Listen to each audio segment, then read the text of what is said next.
Hello all, welcome back to my channel. இன்றைக்கி நம்மளோட dinner recipe என்ன பார்க்க போகிறோம் அப்படின்னா, சாஃப்டான ஒரு இட்லியும் அது கூடவே வந்துட்டு கார்லிக் சட்னி, அதாவது பூண்டு சட்னி தான் வந்து பார்க்க போகிறோம். இன்றைக்கி ஏன் வந்து இட்லி அப்படின்னா, மாவாட்டின புதுசு கண்டிப்பாக எல்லார் வீட்லேயும் இது நடக்கும் இல்லையா? மாவாட்டின அன்னைக்கு அதே சமயம் அடுத்த 2 நாளைக்கு கண்டிப்பாக இட்லியாக இருக்கும். அதுக்கப்புறமா வந்துட்டு கண்டினியூஸாக தோசையாக இருக்கும். அதுக்கப்புறமா ஃபைனலி இந்த பணியாரம் ஊற்றி தான் அந்த மாவு வந்து தீர்ப்போம்ல. ஸோ அதே மாதிரி தான் இன்றைக்கி மாவாட்டின மொதல் நாள் மாவாட்டியிருந்தேன். ஸோ இது வந்துட்டு நெக்ஸ்ட் டே. அதனால் கண்டிப்பாக இன்றைக்கி எங்கள் வீட்லேயும் இட்லி தான்.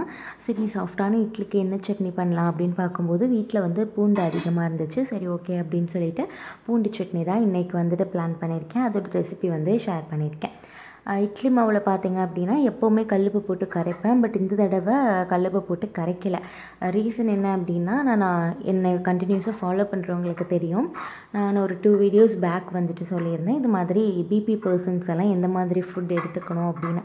அதில் நான் மென்ஷன் பண்ணது பார்த்திங்க அப்படின்னா, பிபி இருக்கிறவங்க கண்டிப்பாக இந்த இட்லி தோசை மாவு, அதுக்கப்புறமா சப்பாத்தி, இதில் எல்லாத்தையும் சால்ட் வந்துட்டு ஆட் பண்ணாமல் ஜஸ்ட்டு கிரேவியில் இருக்க சட்னியில் இருக்க சால்ட் மட்டும் யூஸ் பண்ணி சாப்பிடுங்கன்னு சொல்லியிருந்தேன். ஸோ அந்த வகையில் தான் நான் வந்து அதை ஆட் பண்ணாமல் இட்லி ஊற்றும் போது கொஞ்சமாக மட்டும் தூளுப்பு ஆட் பண்ணியிருக்கேன். அதுவுமே ரொம்ப கம்மியாக தான் ஆட் பண்ணியிருக்கேன்.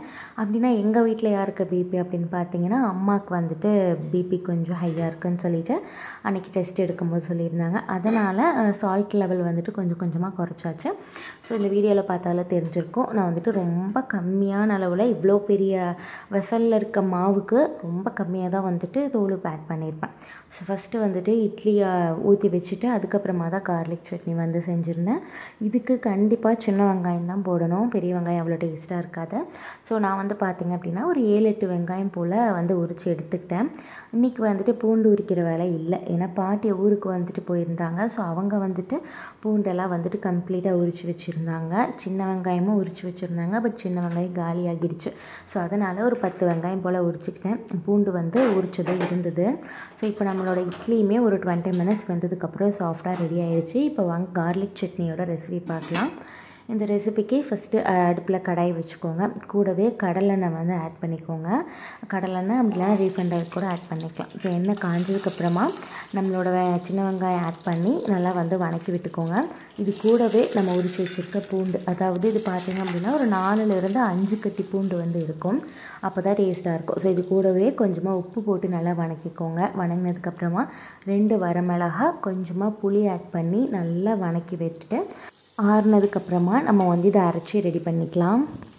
வெங்காயமும் பூண்டும் நல்லாவே வந்துட்டு கண்ணாடி பதம் மாதிரி தெரியும், நல்லா மெனுமெனுன்னு இருக்கும். ஸோ அந்த டைமில் நீங்கள் வந்துட்டு எடுத்து வச்சு நல்லா கூல் டவுன் பண்ணிவிட்டு அதுக்கப்புறமா மிக்சர் ஜாரில் ஆட் பண்ணி அரைச்சிக்கோங்க.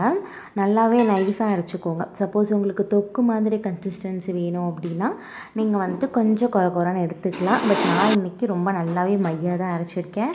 அதே மாதிரி கலர் கொஞ்சம் நிறையா வேணும் அப்படின்னா நீங்கள் வந்து காஷ்மீரி மிளகாய் கூட ஆட் பண்ணிக்கலாம். அது வந்து இன்னுமே நல்லாயிருக்கும், கலரும் கொஞ்சம் ரெட் கலரில் வரும். நான் இன்றைக்கி நார்மல் மிளகாய் தான் ஆட் பண்ணியிருக்கேன். ஸோ ஃபஸ்ட்டு நல்லா அரைச்சிட்டு அதுக்கப்புறமா கடாயில் கொஞ்சமாக எண்ணெய், கடுகு, கடலைப்பருப்பு, உளுந்தம் பருப்பு ஆட் பண்ணிவிட்டு நம்ம அரைச்சி வச்சுருக்க சட்னி பேஸ்ட்டையும் இதில் ஊற்றி நல்லா மிக்ஸ் பண்ணி விட்டுட்டு மூடி போட்டு ஒரு 10 நிமிஷம் நல்லா வந்து அதிலே கொதிக்க விட்டுருங்க. நல்லா எண்ணெய் பிரிஞ்சு வரும். அப்போ வந்துட்டு நம்ம ஆஃப் பண்ணி எடுத்துக்கலாம். இன்றைக்கி நல்லா சாஃப்டான இட்லி கூட இந்த கார்லிக் சட்னி வச்சு தான் டின்னர் ரெசிபி வந்து முடிச்சிருந்தோம். இது வரைக்கும் நாங்கள் சின்ன வெங்காயம் சட்னின்னு சொல்லிவிட்டு சின்ன வெங்காயம் நிறையா போட்டு தான் சாப்பிட்ருக்கோம். பூண்டு நிறையா போட்டு இன்றைக்கி தான் வந்து ட்ரை பண்ணேன். டேஸ்ட் வைஸ் ரொம்ப சூப்பராக வந்துருந்துச்சு. நீங்களும் ட்ரை பண்ணி பாருங்கள்.